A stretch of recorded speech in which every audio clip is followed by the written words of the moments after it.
gimana kabarnya hari ini? Pagi Pak, luar biasa sehat. Luar biasa ya Bu, hari ini kita akan mengadakan percakapan pra-observasi ya Bu. Sebelum nanti saya mengamati jalannya proses pembelajaran yang Ibu lakukan di dalam kelas, atau sebelum saya melakukan supervisi kelas, adapun tujuan yang diadakan supervisi adalah untuk mengetahui dan mengevaluasi jalannya proses pembelajaran yang Ibu lakukan. Dan mengapa kita melakukan percakapan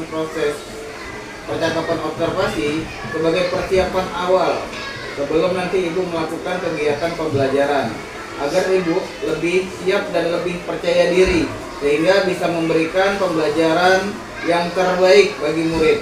Begitu ya Bu. Ada beberapa pertanyaan yang akan saya tanyakan kepada Ibu. Yang pertama berkaitan dengan tujuan Ibu. Apa kira-kira tujuan pembelajaran yang Ibu akan capai? Berdasarkan rancangan pembelajaran yang saya tulis, di sini ada dua Pak. Yang pertama, peserta didik mampu mengidentifikasi kegiatan tentang organ gerak, yaitu apa itu organ gerak dan apa saja fungsinya. Kemudian yang kedua, peserta didik mampu menjelaskan fungsi organ gerak bagi mereka dengan tepat. Di sini peserta didik akan menjelaskan organ gerak mereka lewat pengamatan mereka sehari-hari, begitu Pak. Jadi tujuan pembelajarannya ada dua Bu ya, yang ingin Ibu capai. Nah, bagaimana dengan ranah pengembangan yang ingin Ibu capai dan ingin Ibu kembangkan untuk observasi? Untuk area pengembangannya, saya ingin ranah kognitif dan psikomotor. Untuk ranah kognitif, yang pertama untuk ranah kognitif, siswa mengidentifikasi organ gerak dan fungsinya. Yang kedua ranah psikomotor, siswa menjelaskan organ gerak manusia dan hewan di sekitar mereka. Baik Bu, jadi ranah pengembangan yang ingin Ibu capai adalah ranah kognitif dan psikomotor pada siswa ya Bu ya. Nah, saya ingin mendengar nih Bu, bagaimana rancangan pembelajaran yang ingin Ibu terapkan di dalam kelas? Mungkin dari strategi pembelajarannya, model pembelajarannya, ataupun metode pembelajarannya Bu. Baik, untuk strategi pembelajarannya, saya akan menerapkan pembelajaran berdiferensiasi berdasarkan proses yang diintegrasikan dengan pembelajaran sosial emosional. Kemudian saya akan membentuk kelompok berdasarkan minat siswa tersebut. Nah, untuk model pembelajarannya, saya menggunakan pendekatan saintifik, dan untuk metodenya saya menggunakan tanya jawab, diskusi kelompok, dan penugasan. Nah, jadi rancangan yang Ibu terapkan di kelas adalah pembelajaran berdiferensiasi yang terintegritas dengan pembelajaran sosial emosional dengan model pembelajaran saintifik dengan metode tanya jawab, diskusi kelompok, dan penugasan. Begitu Bu ya. Nah, bagaimana dengan media pembelajaran yang akan Ibu pergunakan di dalam kelas nanti? Untuk media pembelajarannya, saya akan menggunakan video yang akan saya putar di laptop dan ditayangkan lewat infografis. Kemudian buku-buku yang berbeda judul tentang kegiatan tersebut, gambar-gambar, dan LKPD Pak. Nah, kira-kira kapan nih Ibu akan membawakan pembelajaran tersebut? Saya akan membawakan hari ini di kelas saya, kelas 5, pada res pertama dan kedua. Nah, jadi nanti sehabis di les pertama di les kedua, saya akan melakukan supervisi kelas Bu. Saya akan melihat dan mencatat hal-hal apa saja yang terjadi di dalam kelas Ibu. Nanti setelah saya melakukan pembelajaran atau Ibu telah melakukan pembelajaran, melihat percakapan yang terakhir nih Bu ya, percakapan kita akan kembali lagi untuk melakukan percakapan observasi Bu. Sebelum kita akhiri, apalah kira-kira Ibu dapat dari percakapan ini kita ambil? Saya jadi bersemangat Pak. Saya jadi mendapatkan gambaran proses pelaksanaan yang seperti apa yang akan saya terapkan nanti di dalam kelas. Terima kasih ya Bu atas waktunya sudah bersedia berbincang-bincang dengan saya di percakapan pra-observasi. Sampai ketemu di kegiatan observasi kelas nanti ya Bu. Baik Pak. Ya, terima kasih. Assalamualaikum warahmatullahi wabarakatuh. Selamat pagi semuanya. Gimana kabarnya, sehat? Oke, sebelum belajar seperti biasa kita akan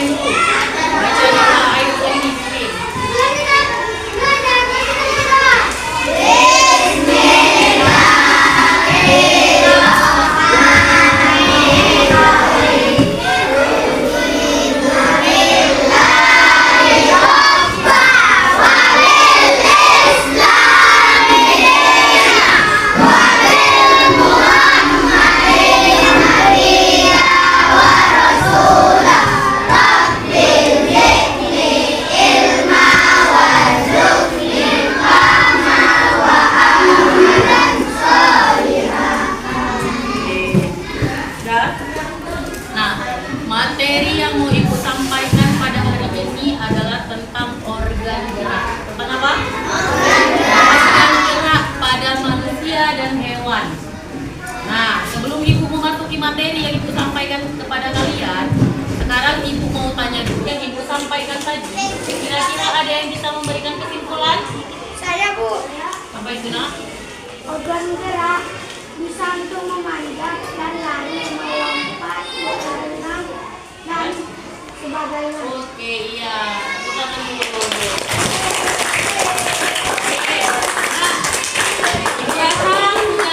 Paham ya dengan materi yang disampaikan, apa tadi fungsi organ gerak, apa saja yang dimaksud dengan organ gerak, macam-macam organ gerak. Nah, nanti Ibu kasih tugas, Ibu tulis di papan tulis, kalian jawab apa nama organ geraknya, kemudian apa fungsinya. Oke, bisa?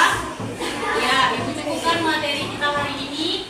Assalamualaikum warahmatullahi wabarakatuh.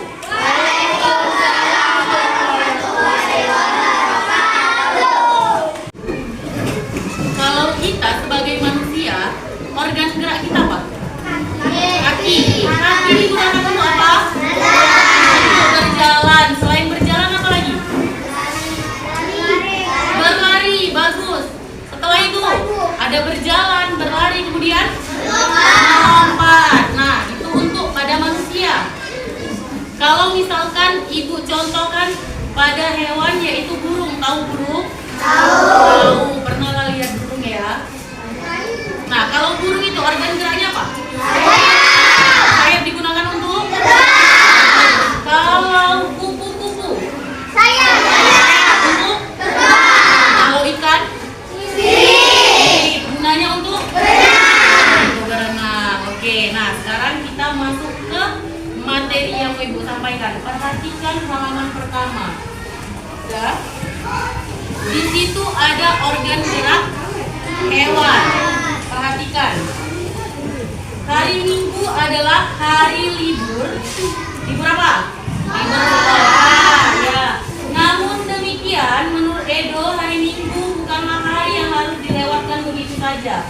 Sejumlah rencana telah dia persiapkan, mulai dari memenuhi ajakan Benny untuk berlatih berenang, menemani Lani membeli buku hingga pergi ke kandang kelinci. Dari sejumlah rencana tersebut, Edo lebih memilih untuk pergi kemana? Ke kandang kelinci. Nah, kemudian perhatikan gambar kelinci. Kalau kelinci ini, organ geraknya itu apa? Kaki. Fungsinya untuk melompat, melompat, berlari, ya kan? Nah, perhatikan. Jadi di sini yang mau Ibu jelaskan sedikit. Udah? Organ gerak manusia dengan hewan itu berbeda. Berbedanya ada yang hewan menggunakan sayap, ya kan? Kalau kita manusia menggunakan kaki. Ada hewan juga yang menggunakan kaki. Contohnya apa? Kelinci. Kemudian apa lagi? Katak dan hewan yang lain.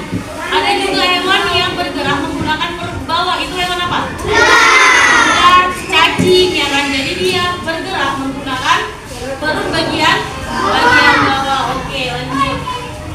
Udah, perhatikan tulisan di bawahnya. Setelah membantu ibu membersihkan rumah, Edo pamit untuk berkunjung ke rumah Pak Rudi.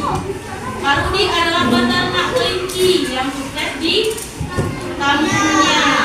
Kandang kelincinya sangat luas, terletak di pekarangan belakang rumah. Nah, jadi si Edo ini tadi, dari banyak rencana yang mau dilakukan dia dengan temannya, dia lebih memilih untuk ke kandang, melihat kelinci atau pergi ke kandang kelinci. Nah, dia ini penasaran mau melihat bagaimana organ gerak pada kelinci.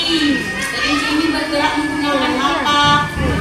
Seperti apa? Udah paham? Oke. Sekarang Ibu tanya sama kalian. Selain hewan ikan, selain ikan, apalagi yang hewan di dalam laut yang bergerak menggunakan sirip? Selain ikan, apalagi? Udang menggunakan apa? Kakinya kan, kaki kecilnya kan. Selain itu, kalau ubur-ubur? Bukan tali namanya, itu namanya apa? Kaki. Kalau apa lagi? Contoh? Menggunakan kaki. Kalau hewan yang hidup di dua alam, apa itu? Katak. Atau disebut dengan hewan amfibi. Itu dia kalau di air kayak mana dia bergeraknya? Menggunakan kaki. Jadi udah paham ya apa itu organ gerak pada manusia dan hewan dan fungsinya. Sampai sini paham? Dalam hal ini. Berkaitan dengan berjalannya kegiatan observasi di kelas yang sudah berlangsung, Bu. Saya merasa terdampak. Mungkin karena belum terbiasa kali ya. Awalnya sih merasa demikian, tapi lama-kelamaan jadi bisa menyesuaikan dan akhirnya berjalan dengan baik. Luar biasa ya, Bu, bisa berjalan dengan baik. Bisa diceritakan kembali, Bu, ranah apa yang sudah Ibu kembangkan di dalam kelas dan langkah-langkah atau tahapan-tahapan pembelajaran apa yang sudah Ibu lakukan di dalam kelas? Ranah yang saya kembangkan adalah kognitif dan psikomotor. Untuk langkah-langkahnya seperti biasa Pak, dimulai dari kegiatan persepsi, kegiatan inti dan penutup. Baik, Bu, ranah pengembangannya berkaitan dengan pengetahuan dan keterampilan. Nah, menurut Ibu, sejauh mana pencapaian ranah kognitif dan psikomotor yang sudah Ibu sampaikan tadi? Apakah sudah berhasil atau tidak? Menurut saya sudah berjalan dengan baik Pak, namun saya akui masih ada kekurangan. Nah, sudah berjalan dengan baik ya, Bu ya. Namun masih ada kekurangan. Itu ya, Bu ya. Nah, menurut Ibu, apa kekurangan atau kendala yang Ibu hadapi selama proses pembelajaran di dalam kelas yang sudah Ibu lakukan? Kekurangan saya yang masih saya lihat itu masih ada siswa yang tidak aktif dalam mengikuti pembelajaran Pak. Jadi beberapa siswa yang tidak aktif mungkin hanya mengharapkan teman seperti itu ya. Betul sekali Pak. Menurut Ibu nih, kira-kira mengapa itu bisa terjadi, Bu? Yang menyebabkan mereka tidak aktif terlibat dalam pembelajaran, tidak mau bekerja sama di dalam kelompok? Mungkin karena kesiapan belajarnya Pak. Saya akan memberikan LKPD sesuai dengan kesiapan belajar peserta didik. Jadi setiap peserta didik bisa mengerjakannya sesuai dengan kemampuannya. Oh, jadi gitu. Ibu akan membedakan LKPD sesuai dengan kesiapan belajar murid. Terrealisasikan memberikan proses pembelajaran yang lebih baik lagi dibanding dengan hari ini ya, Bu. Saya akan tunggu ini cerita Ibu nanti apakah bisa terrealisasi dengan baik atau tidak. Kira-kira kapan, Bu, Ibu akan melakukan perubahan dengan rencana yang sudah Ibu tentukan itu? Sepertinya di awal semester genap nanti Pak, karena minggu depan murid kita akan menghadapi ujian akhir semester, pertanda akan berakhirnya semester ganjil. Semoga lancar ya, Bu. Amin. Terima kasih, Bu, atas waktunya. Sama-sama Pak. Terima kasih.